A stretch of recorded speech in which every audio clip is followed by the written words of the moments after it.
मेरा नाम है मोहित और आपका स्वागत है हमारे YouTube चैनल हिस्ट्री चैंपियन में।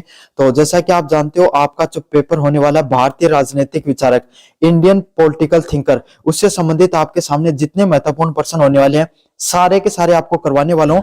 इस क्लास के अंदर अपन वेरी शॉर्ट टाइप क्वेश्चन पढ़ेंगे आपके सामने सारे के सारे। इसका वन शॉट क्लास होने वाला है वेरी शॉर्ट टाइप क्वेश्चन का। तो आपको पूरी की पूरी देखना है वीडियो को, साथ के साथ चैनल को सब्सक्राइब कर देना भाई। अपन ने सबने मिलकर 25,000 सब्सक्राइबर पूरे करने का जो टारगेट ले रखा है 31 तारीख से पहले पहले, मुझे उम्मीद है आपके सामने आप इस टारगेट को पूरा करवाओगे। ज्यादा दूर नहीं, अपन 2-3 हजार सब्सक्राइबर पूरे करने। आप खुद भी सब्सक्राइब करो और अपने दोस्तों से भी सब्सक्राइब करवा दोगे तो 25,000 सब्सक्राइबरों का जो अपना टारगेट है वो आपके सामने अचीव हो जाएगा भाई। साथ के साथ कोने में जो व्यू प्रोडक्ट वाला ऑप्शन दे रखा है, कौन सा, जो कोने में जो व्यू प्रोडक्ट वाला ऑप्शन दे रखा है, इस पे क्लिक करके अगर फ्लिपकार्ट और मित्रा से कोई प्रोडक्ट खरीदोगे सबसे ज्यादा डिस्काउंट देखने को मिलेगा। तो जाओ और जाकर आपके सामने प्रोडक्ट खरीद लो भाई। साथ के साथ आपके सामने काफी बच्चों का आपके सामने जो पीडीएफ डाउनलोड करने का सवाल आता है, सर हमें पीडीएफ डाउनलोड करना चाहते हो तो कहां से कर सकते हैं। तो सबसे पहले आपको क्या करना है, ऊपर की तरफ हिस्ट्री चैंपियन लिखा हुआ है, इस पे क्लिक करना है। टेलीग्राम का लिंक डिस्क्रिप्शन में दे रखा, वहां से जाकर टेलीग्राम ज्वाइन करने के बाद में आप कर पाओगे। तो टेलीग्राम को ज्वाइन कर लेना, फिर ऊपर की तरफ हिस्ट्री चैंपियन पे क्लिक कर लेना। फिर आपको यहाँ पर फाइल वाले सेक्शन पे आना है। यहाँ पर आने के बाद में कोने में सर्च वाला ऑप्शन है, कौन सा, सर्च वाला ऑप्शन है, और यहाँ पर सर्च कर लेना इंडियन। जैसे आप इंडियन सर्च करोगे, यहां पर इंडियन पॉलिटिकल थिंकर्स के नाम से 5th सेमेस्टर की जो पीडीएफ पड़ी होगी, जाओ और जाकर आपके सामने इसको अच्छे से पढ़ लेना है। इस पे क्लिक करोगे भाई, आपके सामने देखने को मिल जाएगी। और काफी बच्चों को यहाँ पर नहीं मिलती है तो नीचे की तरफ मैंने भाई लिंक भी प्रोवाइड करवा रखा है, वहां से जाकर पढ़ लेना। पीडीएफ इंग्लिश और हिंदी मीडियम के दोनों प्रकार के विद्यार्थियों के लिए है, तो आपको ये भी टेंशन लेने की जरूरत नहीं कि मैं इंग्लिश मीडियम से हूं तो मुझे कहां से कंटेंट मिलेगा। इसी के पीडीएफ के अंदर सारा का सारा कंटेंट मैंने डाल रखा है। तो चलिए शुरू करते हैं भाई आपके सामने क्लास को। पहला है आपके सामने यूनिट फर्स्ट, जिसमें मनु और कौटिल्य से संबंधित प्रश्न देखने को मिलते हैं। उसका पहला प्रश्न है, मनु कौन थे। कौन सा प्रश्न है, मनु है वो कौन थे, उससे संबंधित आपके सामने प्रश्न आता है। मनु प्राचीन भारत की विविधता माने जाते थे। मनु है, उनको क्या माना जाता था, जो हमारा प्राचीन भारत है, एंशियंट इंडिया है, उसकी आपके सामने विधिदाता क्या आपके सामने, जिन्होंने आपके सामने क्या किया था, अलग अलग प्रकार के जो सिद्धांतों को, नियम को, हमारे समाज को, राजनीति को सबसे पहले समझाने का जिस व्यक्ति ने काम किया था वो कौन थे आपके सामने, मनु थे भाई। समझ में आ गया। इन्होंने सामाजिक, धार्मिक, नैतिकता और नियमों की संहिताबद्ध किया था। मतलब इन्होंने क्या किया था, जो हमारे समाज के अंदर अलग अलग प्रकार के जो सामाजिक गुण पाए जाते हैं, भाई हमारा समाज कैसा है, हमारे समाज की धार्मिकता कैसी होती है, हमारे समाज में आपस में लोग किस प्रकार से मिलजुल कर रहते हैं, और जो मोरल आपके सामने कैपेसिटी है, जो मोरल आपके सामने जो नैतिक नियम है, मोरल रूल्स आपके सामने, उन सबको क्या किया था, एक जगह एकजुट करने का काम किया गया था। किसके द्वारा, मनु के द्वारा। समझ में आ गया। तो हमारे भारत के जो प्राचीन सभ्यता कैसी थी, हमारा समाज कैसा था, हमारी धार्मिकता कैसी थी और हमारी नैतिकता कैसी थी, उसके बारे में आपको बताया गया है। मनुस्मृति में उनके विचारों को स्रोत किया गया, मुख्य स्रोत है। मतलब जो मनु के विचार किसमें लिखे गए थे, जो मनुस्मृति है उसके अंदर आपके सामने जो मनु के जो विचार है वो आपके सामने रखे गए थे। समझ में आ गया। तो मनु कौन थे भाई, प्राचीन भारत के आपके सामने विधिदाता के रूप में मनु को जाना जाता है, जिसमें सामाजिक, धार्मिक और नैतिक जो जीवन के नियमबद्ध होते हैं, नियम संहिता जो नियम है उनको आपके सामने बांध कर रखा गया था। साथ के साथ मनुस्मृति में उनके विचारों को क्या किया गया था, विचारों के बारे में बताया गया है। मनुस्मृति किताब है और एक किताब के अंदर भारत समाज कहे को है, धार्मिकता कहे क्यों करती रूट है, नैतिकता, संस्कार कहे का करता लोगों का उसका बारे में बताया गया है।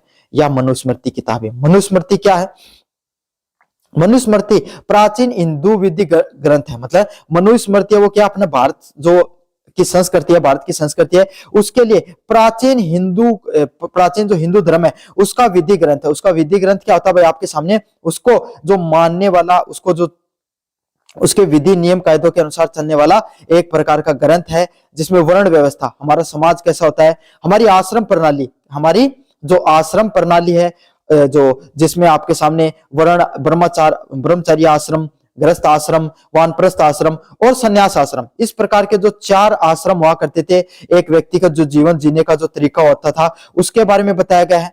लोगों का धर्म कैसे हुआ करता था, लोगों को किस तरीके से अपना धार्मिक जीवन जीना होता था, उसके बारे में बताया गया है। और दंड और सामाजिक कर्तव्यों का विस्तृत वर्णन मिलता है। किसके बारे में, कि जो लोग हैं उनको किस किस प्रकार का दंड दिया जाता था उसके बारे में, और लोगों को किस तरीके से अपने सामाजिक कर्तव्य, लोगों को कैसे अपने सामाजिक कर्तव्य को निभाना चाहिए, उन सब चीजों के बारे में विस्तृत रूप से वर्णन देखने को मिलता है। मुझे उम्मीद आपको अच्छे से समझ में आ गया। मनुस्मृति भारत है उसका आपके सामने हिंदू, जो प्राचीन हिंदू धर्म ग्रंथ है, इसमें उस समय की वर्ण व्यवस्था कैसी हुआ करती थी, आश्रम प्रणाली कैसी हुआ करती थी, और धर्म और दंड और सामाजिक कर्तव्यों का बारे में पूरा का पूरा वर्णन मिलता है। मनु के अनुसार धर्म का अर्थ क्या होता है? मनु के अनुसार धर्म सामाजिक व्यवस्था को बनाए रखने वाले नैतिक नियम है। मनु के अनुसार धर्म क्या भाई, आपके सामने जो हमारा समाज है उसकी जो सामाजिक व्यवस्था है उसको बनाए रखने के लिए जो अलग अलग प्रकार के जो नैतिक नियम, जो नैतिक जो कर्तव्य होते हैं, उसको जो नैतिक नियम बनाए जाते हैं उसी को धर्म कहा जाता है। मतलब हमारी मनु के अनुसार जो सामाजिक व्यवस्था है, समाज में जो हमारे अलग अलग प्रकार के लोग रहते हैं उनको बनाए रखने के लिए जो नैतिक नियम बनाए गए हैं उसी को क्या कहा जाता है भाई, धर्म के नाम से जाना जाता है। जो व्यक्ति समाज और दोनों को अनुशासित करता है, धर्म थे। एक बात सोचो, थे गलतियों भी अगर कोई आदमी ने परेशान या कोई जानवर ने परेशान करके सोचो, थारा मन में क्या है भाई, मेरे पाप लाग जाओ, हुआ ना थारे मन में, कहीं हुआ है। ये क्यों होता है? क्योंकि आप अपने धर्म और ईश्वर के प्रति समर्पित हो, है ना। तो समाज को नैतिकता से, मतलब समाज है उन अनुशासित तरीके से चलाने के लिए किसका प्रयोग किया जाता है भाई, धर्म का उपयोग होता है। और कोई भी आदमी, एक बात सोचो, धार्मिक प्रवृत्ति को नहीं है, वो आदमी गलत काम करोगे मेरे साथ, चोरी डकैती से कुंड रखो, है ना, कोई भी गलत काम करोगे, तो सारे के सारे चीज आपके सामने क्या होते हैं, जो समाज को व्यवस्था बनाए रखने के लिए जो संस्कार, जो नैतिक नियम बनाए गए हैं, जिससे हमारा समाज और व्यक्ति दोनों के दोनों अनुशासित रहे, कोई भी गलत काम, कोई भी गलत व्यभिचार के अंदर नहीं पड़े। इसीलिए किसका नियम, इसी को किसके नाम से जाना जाता है, धर्म के नाम से जाना जाता है। मनु के अनुसार राज्य की क्या अवधारणा थी?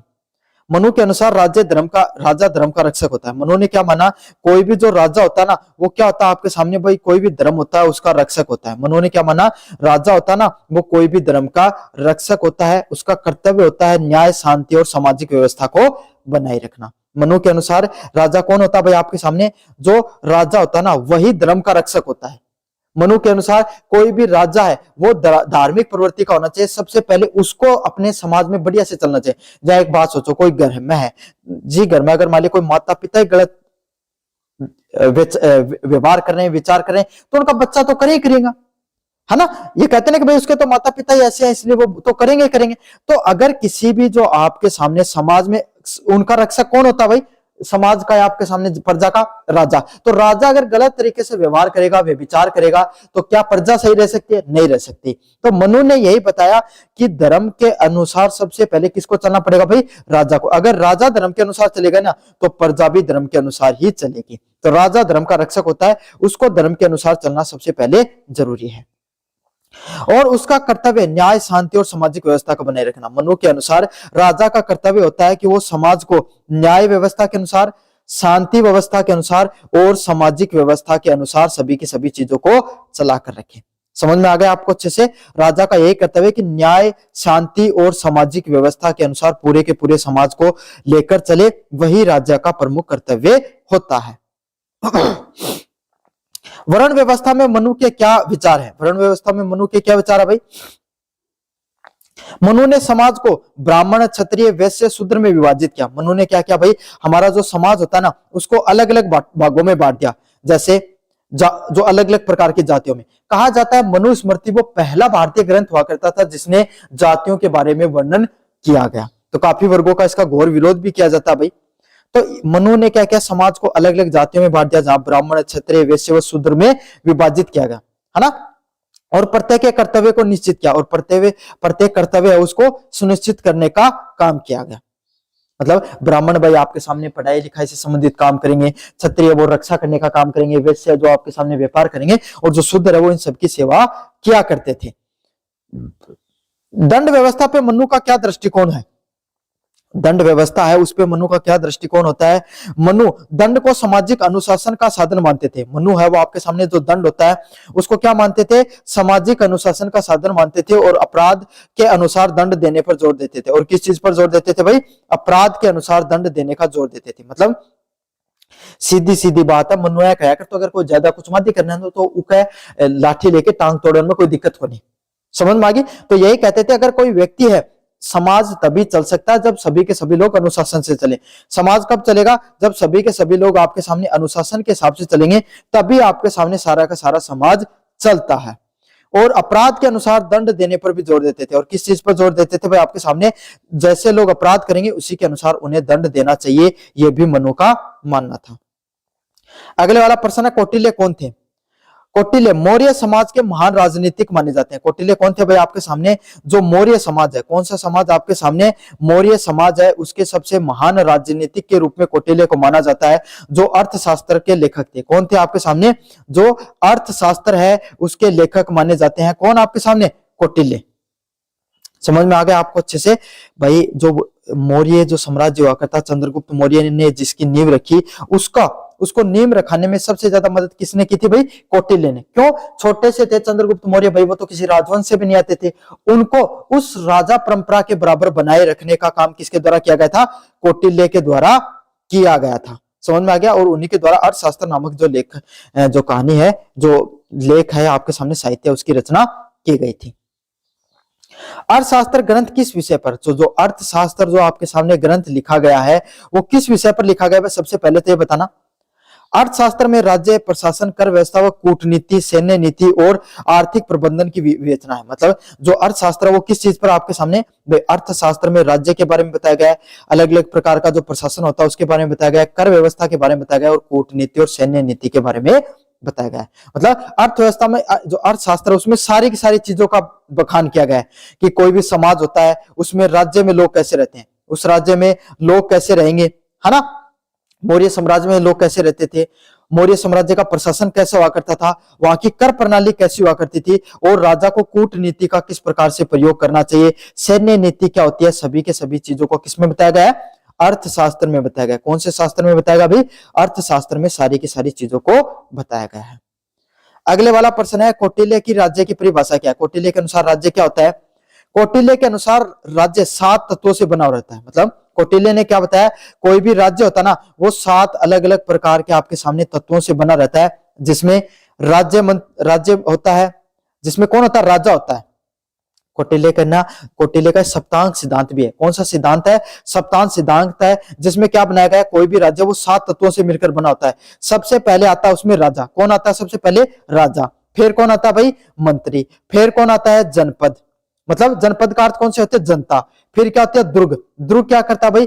प्रजा और राजा को संरक्षण प्रदान करने का काम करता है दुर्ग। फिर क्या होता है? कोष। कौटिल्य के अनुसार कोष में क्या होता है? धन इकट्ठा किया जाता है। अगर कोई राज्य आपके सामने अगर कर नहीं लगाएगा तो भी जिंदा नहीं रह सकता, और कर ज्यादा लगा देगा तो भी जिंदा नहीं रह सकता। एक राजा को एक राज्य को क्या चाहिए? सेना।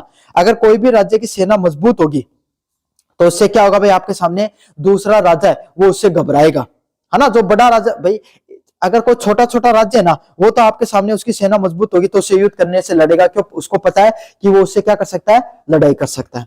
समझ में आ गया? तो इस प्रकार के राज्यों को तो आप संधि के द्वारा बना सकते हो। अगर आपकी सेना मजबूत होगी, बड़ा राज्य भी अगर आप पे आक्रमण करेगा तो आपकी सेना को मजबूत रखो, आप उससे जीत सको, और आपके सामने बड़ा राज्य भी आपसे लड़ाई करने से डरेगा। अगला कौन है? मित्र। आपको यह पता होना जरूरी है कि आपके राज्य में आपका मित्र कौन है और शत्रु कौन है। अगर आपको जिस दिन ये पता है कि आपके मित्र और शत्रु कौन है, आपका राज्य बहुत अच्छे से चलेगा। तो इसको सप्तांग सिद्धांत बोला जाता है। कौटिल्य के अनुसार कौटिल्य ने यही माना कि सबसे जरूरी है राजा। राजा का काम होता है नियम और अनुशासन से चलकर राज्य को चलाना। मंत्री का काम होता है जो राजा के द्वारा राजा की मदद करना। प्रजा है वो आपके सामने अनुशासन और राज्य के अनुसार चलनी चाहिए। राजा के कर्तव्य पर कौटिल्य के क्या विचार हैं? कौटिल्य राजा को प्रजा का सेवक मानते हैं। कौटिल्य क्या मानते हैं? राजा वो क्या होती है? राजा कौन होता है? जो प्रजा होता है उसकी सेवक के रूप में माना जाता है कौटिल्य को। कौटिल्य ने राजा को क्या माना कि भाई प्रजा को सेवक करने वाला होता है। वो खुद ऐसे नहीं कि आपके सामने उसी पर राजपाट पर गद्दी पर बैठ जाए और आपके सामने दुर्व्यवहार करे, ऐसा काम नहीं होता आपके सामने राजा का। राजा का काम यही है कि वो प्रजा की सेवा करे। क्या करे? प्रजा है, जनता, उसकी सेवा करे, यही राजा का प्रमुख कार्य होता है। जिसका मुख्य कर्तव्य क्या होता है? जन कल्याण। राजा का मुख्य काम क्या है? जनता की कल्याण करना। जनता आपके सामने राजा का प्रमुख कार्य है। क्या कार्य है? जनता का कल्याण करना, जन कल्याण करना राजा का प्रमुख कार्य होता है। कौटिल्य के कूटनीति क्या है? कौटिल्य की कूटनीति क्या बताई थी? कौटिल्य ने बताया था अगर आप कोई भी राज्य चला रहे हो तो राजा को जरूरी नहीं कि वो हर समय आपके सामने भाई सही रहे, धार्मिक दृष्टि से चले, कभी कभी उसको अधर्म का भी पालन करना पड़ सकता है। क्यों? काफी बार साम, दाम, दंड और भेद। श्याम मतलब आपके सामने किसके माध्यम से? अच्छे व्यवहार के माध्यम से। कोई राजा उसको मित्रता के माध्यम से, संधि के माध्यम से आप मना सकते हो। देखो मैं थाने बताऊं, कोई भी थारो भाई लो है वो कुछ मत दी बहुत करे तो क्या मना उसको पहले उन पुचकार के समझा दे कि भैया यहाँ कर को नहीं फायदो निकलिया करे। फिर अगर नहीं माने तो कोई भी आदमी चुप कराने के लिए फकी को प्रयोग कर सका, 2 रुपया देके चुप करा सका, रुपया देके चुप करा सका। अगर फिर भी नहीं माने तो दंड दे सका, परेशान करके उन आपके सामने बुला के पुचकार के चट्टू सलटा के। और भेद, कोई ना कोई आपके सामने अगला क्या, कोई ना कोई उसकी ऐसी गलती के बारे में पता कर लो जो डरा दियो कि अगर यह गलती मैं थाला घर कान बता दूं या बात कई बार क्या करो ना तो की को प्रयोग करो? भेद को प्रयोग कर रहे हो। तो ये सारी की सारी चीजें आपके सामने करके आप क्या कर सकते हो? कूटनीति का प्रयोग करते हो। अर्थशास्त्र में जासूसी व्यवस्था क्यों महत्वपूर्ण थी? कौटिल्य के अनुसार जासूसी व्यवस्था राज्य की सुरक्षा व राजनीतिक नियंत्रण की आवश्यक थी। मतलब कौटिल्य ने क्या माना? जो जासूसी व्यवस्था है, कौन सी व्यवस्था है? जो जासूसी व्यवस्था है वो कोई भी राज्य के लिए सुरक्षा के लिए और उसका प्रशासनिक नियंत्रण के लिए। मतलब कौटिल्य ने यह माना जो जासूसी व्यवस्था होती है वो कोई भी राज्य की सुरक्षा करने के लिए और उसका प्रशासनिक दृष्टिकोण से नियंत्रण करने के लिए जरूरी होता है। समझ में आ गया आपको अच्छे से? जासूसी व्यवस्था किस लिए महत्वपूर्ण होती है? आपके सामने राज्य की सुरक्षा करने के लिए और प्रशासन पर नियंत्रण करने के लिए जरूरी होती है। मनु और कौटिल्य में क्या अंतर है? मनु धार्मिक नैतिक दृष्टिकोण रखते थे। मनु का कैसा आपके सामने दृष्टिकोण हुआ करता था? धार्मिक दृष्टिकोण हुआ करता था। मनु और कौटिल्य में क्या अंतर है? मनु धार्मिक नैतिकता को मानते थे। मनु का तो सिर्फ एक ही कहना था अगर राज्य को चलाना ना तो आपको भाई धार्मिक व्यक्ति होना पड़ेगा। समझ में आ गया? राजा को खुद को धार्मिक होना पड़ेगा। कौटिल्य सीधी सीधी बात करते थे कि जैसे जरूरत हो, जैसी सिचुएशन हो वैसा काम करो। जरूरत पड़े तो आदमी का कुनी भी मार दो, जरूरत पड़े तो पिसा का माध्यम बना लियो, जरूरत पड़े तो नया खो। यह बात है ना तो उन बता दूं, समझ में आ गई ना? और जरूरत पड़े तो उसको पुचकार के संधि के माध्यम भी मना सकते हो। जैसा जरूरत है उसी हिसाब से काम करने की बात करते थे। कौन? कौटिल्य। कौटिल्य का आर्थिक विचार क्या है? मोस्ट इंपोर्टेंट है भाई। कौटिल्य ने राज्य समृद्धि और सुशासन का आधार माना और कर व्यवस्था को सुव्यवस्थित किया। हमारा जो मौर्य साम्राज्य हुआ करता था तभी से आपके सामने हमारे समाज में क्या कर व्यवस्था या जो कर प्रणाली है वो चला करती थी। कौटिल्य ने क्या माना कि कोई भी राज्य के पास जितना ज्यादा पैसा होगा, जो धन संपदा से आपके सामने वो जितना ज्यादा समृद्धशाली होगा उतना ही अच्छे से चलेगा। क्या? उतना ही वही जो राज्य है वो अच्छे से चलेगा, सुशासन से चलेगा और उसकी कर व्यवस्था जितनी ज्यादा अच्छी होगी, जितनी ज्यादा व्यवस्थित होगी उतनी ज्यादा उसके पास पैसा आएगा। जितना ज्यादा पैसा आएगा उतना ही अच्छे से राज्य है वो चलता है। समझ में आ गया? मनु और कौटिल्य के आधुनिक महत्व के बारे में बताइए।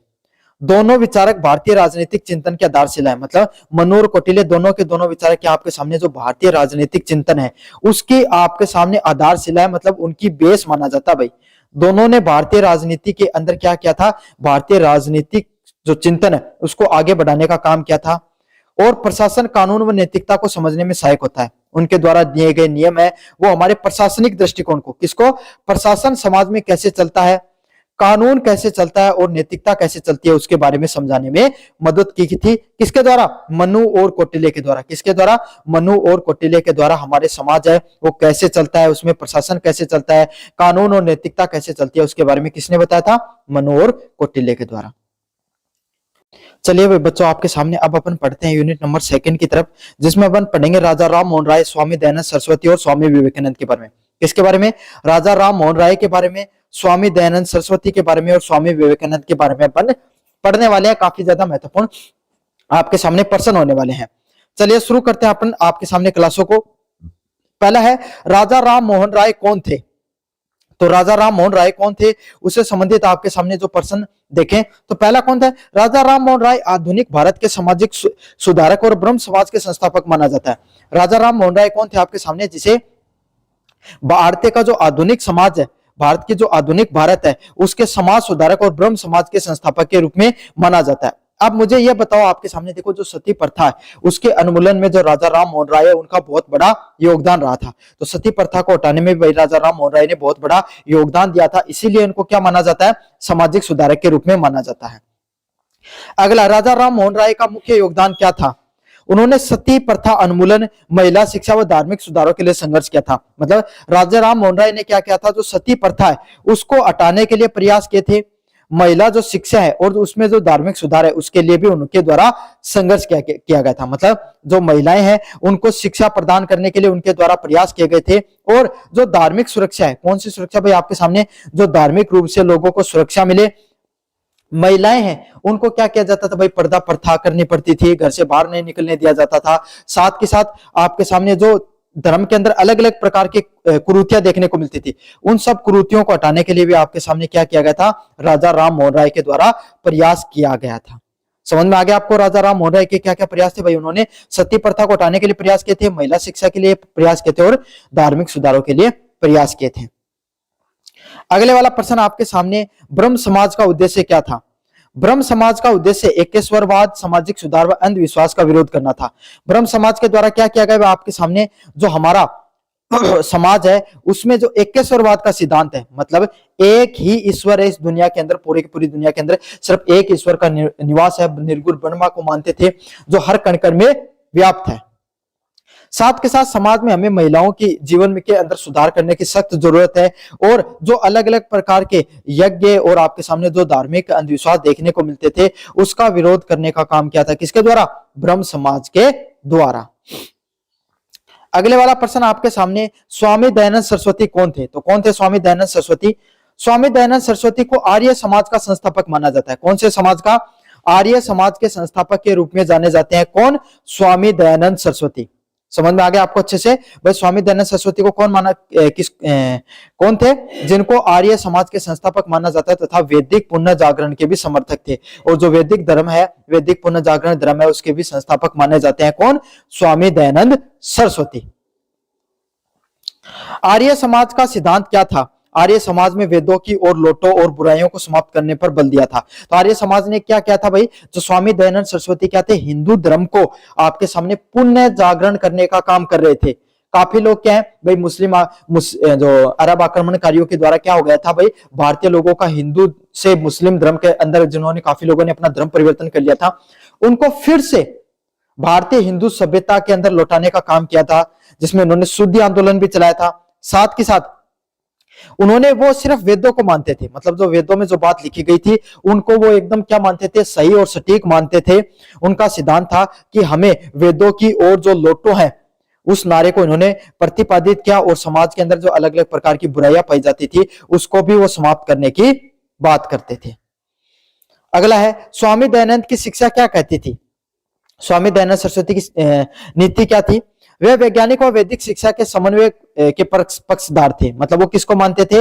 उनका यह मानना था कि हमें जो हमारी प्राचीन सभ्यता चली आ रही है उसको भी चलने दिया जाए, और जो इस समय की, जो वर्तमान समय की मांग है भाई, वैज्ञानिक शिक्षा, कौन सी शिक्षा? वैज्ञानिक शिक्षा, वो आपके सामने वर्तमान समय की मांग है, उसको भी आपके सामने सभी जो लोग हैं, सभी जो आपके सामने समाज है उसको आपके सामने देना चाहिए। तो वो दोनों चीजों को मानने के पक्षधर थे कि हमें वैदिक शिक्षा को भी मानना चाहिए और वैज्ञानिक दृष्टिकोण से भी शिक्षा उसको भी बढ़ावा देना चाहिए। तो वैज्ञानिक दृष्टिकोण और वैदिक शिक्षा दोनों को मानने के पक्षधर थे। स्वामी विवेकानंद कौन थे? स्वामी विवेकानंद एक महान संत, दार्शनिक और भारतीय संस्कृति के प्रचारक माने जाते हैं। स्वामी विवेकानंद को क्या, कौन थे भाई आपके सामने? जो भारतीय समाज के सबसे महान संतों में से जिनको जाना जाता है, जिनके दार्शनिक और भारतीय संस्कृति के भी प्रचारक थे। कौन थे भाई? स्वामी विवेकानंद है, जो भारतीय, जो हिंदू धर्म के संत थे, और इन्होंने भारतीय दर्शन पर बात की। किस पर बात की भाई? भारतीय दर्शन है इस पर इन्होंने बात की, और भारतीय जो संस्कृति है इसके प्रचार प्रसार के इन्होंने बहुत ज्यादा प्रयास किए थे। अगले वाला प्रश्न है, स्वामी विवेकानंद का राष्ट्रीयवाद क्या था? स्वामी विवेकानंद के द्वारा राष्ट्रीयवाद मतलब क्या होता है उनके अनुसार राष्ट्रीयवाद? उनका राष्ट्रीयवाद अध्यात्म व मानवतावादी था। मतलब पूरे के पूरे हमें आध्यात्मिक विचारधाराओं पे चलना चाहिए। किस पे चलना चाहिए? आध्यात्मिक विचारधाराओं के अनुसार जीवन को जीना चाहिए, तथा मानवतावाद, मनुष्य को अपना जीवन है वो किस हिसाब से जीना चाहिए भाई? सभी मनुष्य को एकजुट होकर अपना जीवन जीना चाहिए। सबसे बड़ा धर्म मानवतावाद है। मतलब अगर आप कोई भी धर्म की पूजा कर रहे हो, किसी भी धर्म की पूजा, और दूसरे धर्म के लोगों को या उसी धर्म के लोगों को पीड़ा पहुंचाने का काम कर रहे हो, किसी जानवर को पीड़ा पहुंचा रहे हो, तो आप क्या है भाई, किसी भी प्रकार का धर्म है उसका पालन नहीं कर रहे हो, आप अभी भी अधर्मी व्यक्ति हो। समझ में आ गया? तो स्वामी विवेकानंद का धर्म आध्यात्मिकतावाद पर और मानवतावाद पर हुआ करता था, जो सेवा और त्याग पर आधारित था। किस चीज की बात करता था? कि हमें सारा का सारा समाज उसकी सेवा करनी चाहिए और त्याग के माध्यम से हम क्या कर सकते हैं, हमारे देश की जो राष्ट्रवाद है उसको मना सकते हैं। शिकागो भाषण का क्या महत्व था? जो शिकागो में जो भाषण दिया गया उसका क्या महत्व था भाई आपके सामने? इस भाषण में भारत की आध्यात्मिक विचारधारा को वैश्विक मंच प्रदान करने का काम किया। मतलब ये जो भाषण था इसमें जो भारतीय जो विचारधारा है उसको, जो आध्यात्मिक विचारधारा है, मतलब भारतीय जो लोग हैं उनकी जो आध्यात्मिक विचारधारा है, कौन सी विचारधारा? आध्यात्मिक विचारधारा है, उसको प्रदान करने का काम किया गया था। किसके द्वारा? शिकागो भाषण के द्वारा। इसके अंदर भाई अमेरिका के अंदर खेतरी के जो राजा थे उनके द्वारा इनको शिकागो भेजा गया था, और इन्होंने जो पहला शब्द क्या कहा था, हे मेरे पूरे विश्व के भाई और बहनों, ये शब्द सुनते ही इन्होंने हिंदी में भाषण दिया था। सारे के सारे लोग मंत्र मुग्ध हो गए, सभी लोग उनकी जो पर्सनैलिटी है उसके प्रति आकर्षित हो गए, और कहते हैं कि जो मंच के बीच में और आपके सामने लोगों के बीच में काफी दूरी थी, उनके भाषण का इतना आकर्षण था कि लोग आगे जाते जाते जाते जाते बहुत उनके पास करीब पहुंच गए थे। समझ में आ गया? तो उसके बाद में इनकी पॉपुलैरिटी काफी बढ़ी और इनको अलग अलग देशों में भाषण देने के लिए बुलाया गया। उसके बाद में इन्होंने भारतीय हिंदू धर्म की जो धार्मिकता है उसके बारे में इन्होंने काफी विचार रखे थे अपने। जो विवेकानंद के अनुसार धर्म क्या है? विवेकानंद के अनुसार धर्म क्या होता है? उनके अनुसार धर्म आत्मविश्वास व मानव सेवा का माध्यम है। विवेकानंद ने क्या माना? कोई भी धर्म होता है वो किसी भी मनुष्य का आत्मविकास करने का, क्या करने का? आत्मविकास तथा मनुष्य की जो सेवा करने का माध्यम माना। विवेकानंद ने क्या माना? धर्म कोई भी मनुष्य होता है उसके विकास करने पर, आत्मविकास करने पर और मनुष्य की सेवा करने का माध्यम माना जाता है। राजा राम मोहन राय और दयानंद में क्या अंतर है?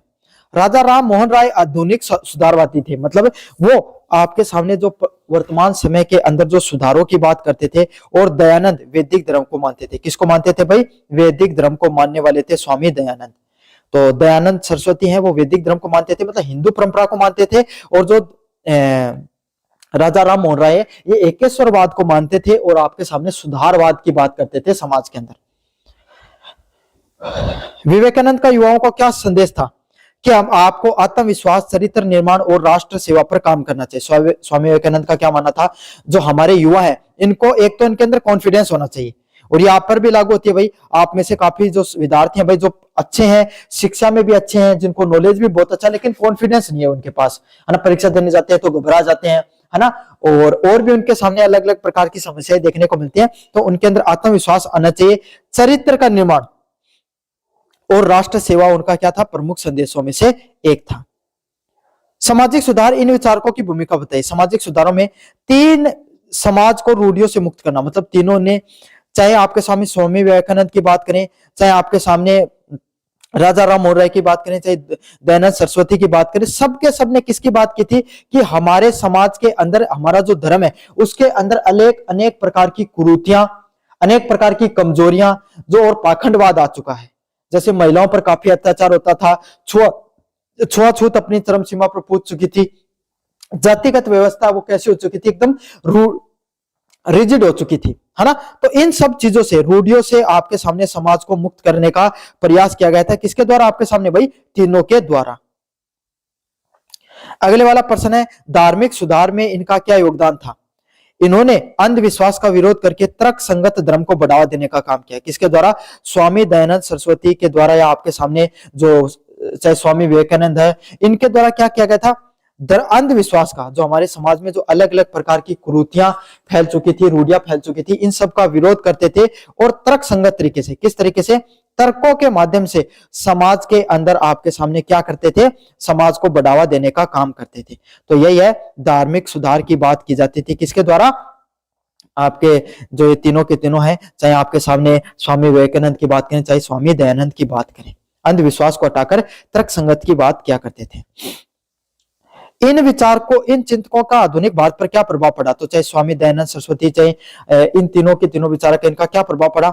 इनके विचारकों ने आधुनिक राष्ट्रवाद और सामाजिक चेतना को मजबूती दी। तो इन तीनों ने क्या क्या भाई? जो हमारा आधुनिक समाज है, कैसा समाज है? जो हमारा आधुनिक समाज है उसमें जो राष्ट्रवाद है और सामाजिक चेतना है, इन तीनों को बढ़ाने का काम किया गया।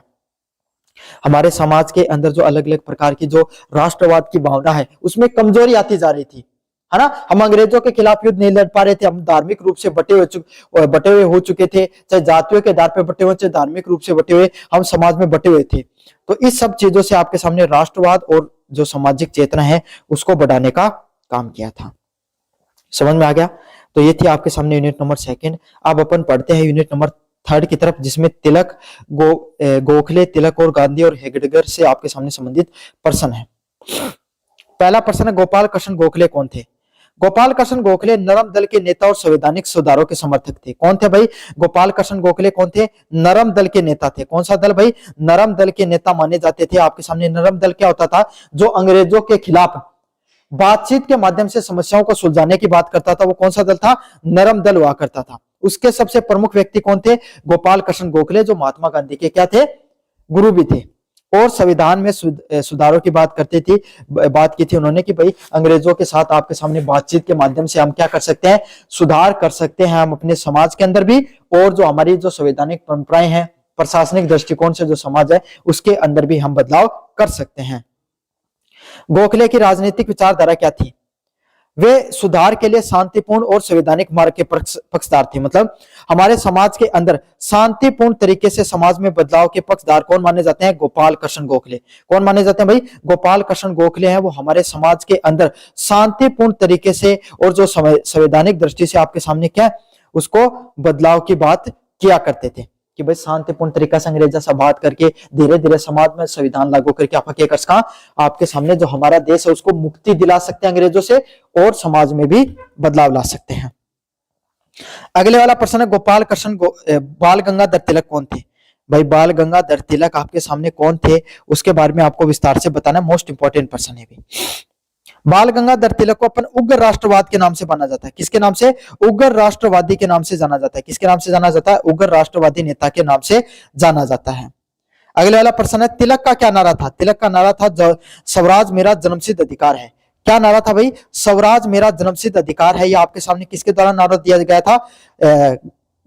जो बाल गंगाधर तिलक है उनके द्वारा यह नारा दिया गया था कि स्वराज मेरा जन्मसिद्ध अधिकार है। मोस्ट इंपोर्टेंट पर्सन है, अच्छे से रख लेना। कंपटीशन में सवाल पूछा जाता है कि स्वराज मेरा जन्मसिद्ध अधिकार है किसके द्वारा नारा दिया गया था।